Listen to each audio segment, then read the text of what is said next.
Nama Yaakob Hernandez Lubis, NIM 19070103. Saya akan memaparkan materi tentang hukum zakat dan wakaf.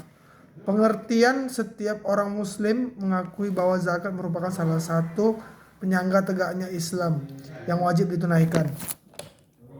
Zakat adalah rukun Islam yang ketiga, diwajibkan di Madinah pada tahun kedua Hijriah. Namun ada juga berpendapat bahwa perintah ini diwajibkan bersama dengan perintah kewajiban salat. Surah An-Nur ayat 56 yang artinya, dan didirikannya sholat, ditunaikan zakat, dan taatlah kepada Rasul supaya diberi rahmat,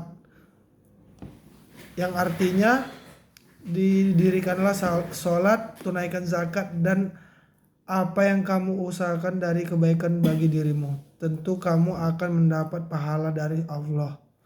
Sesungguhnya Allah Maha melihat apa yang kamu kerjakan. Disampaikan dalam makalah ini antara lain: 1. Dapat dikatakan bahwa sejarah regulasi zakat di Indonesia diwarnai dengan pergulatan yang sangat panjang, serta tarik ulur antara kepentingan Islamik, politik, kepentingan Islamik, kultural, dan bahkan kepentingan kolonial penjajah upaya mengatur undang-undang zakat.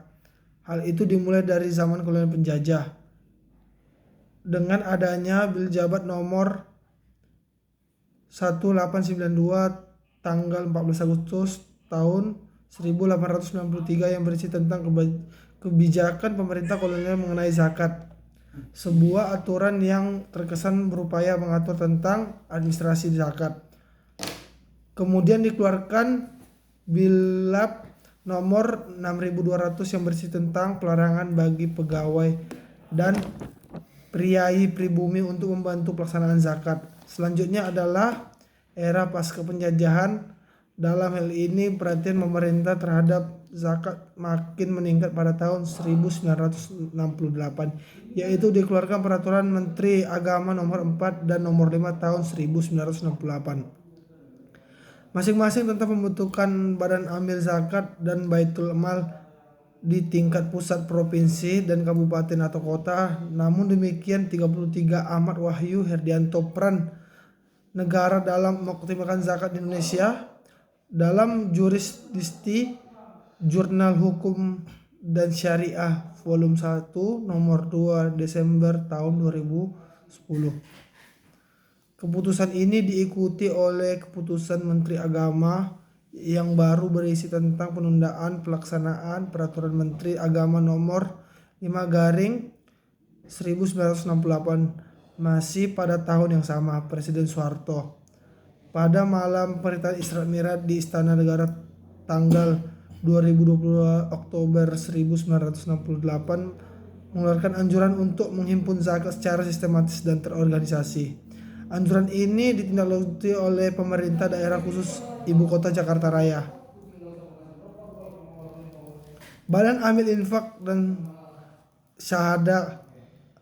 Hal ini diikuti oleh berbagai provinsi Indonesia, yaitu dengan terbentuknya badan zakat yang bersifat semi pemerintah melalui surat keputusan gubernur.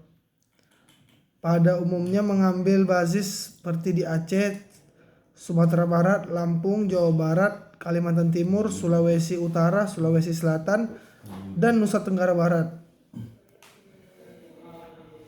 Regulasi zakat ini perlu diatur oleh negara dalam rangka untuk meningkatkan efektivitas dan efisiensi pelayanan pengelolaan zakat dan meningkatkan manfaat zakat untuk kesejahteraan masyarakat. Efektivitas dan efisiensi pengelolaan zakat di Indonesia yang majemuk ini membutuhkan adanya kepastian hukum dan kejelasan regulasi yang mengaturnya. Pada prinsip-prinsip syariah, amanah, kemanfaatan, keadilan, kepastian hukum, terintegrasi, dan akuntabilitas. Jika demikian ini tercipta, maka kesadaran masyarakat dalam berzakat tinggi dan dapat digunakan mewujud kesejahteraan. Zakat sendiri diharapkan mampu untuk menjadi suatu sistem secara struktural, mampu mengatasi masalah kemiskinan dan mendorong perkembangan perekonomian masyarakat, di mana nilai etis dalam berzakat ini terus digali dan dikembangkan, seperti pengentasan kemiskinan dan pemberdayaan ekonomi.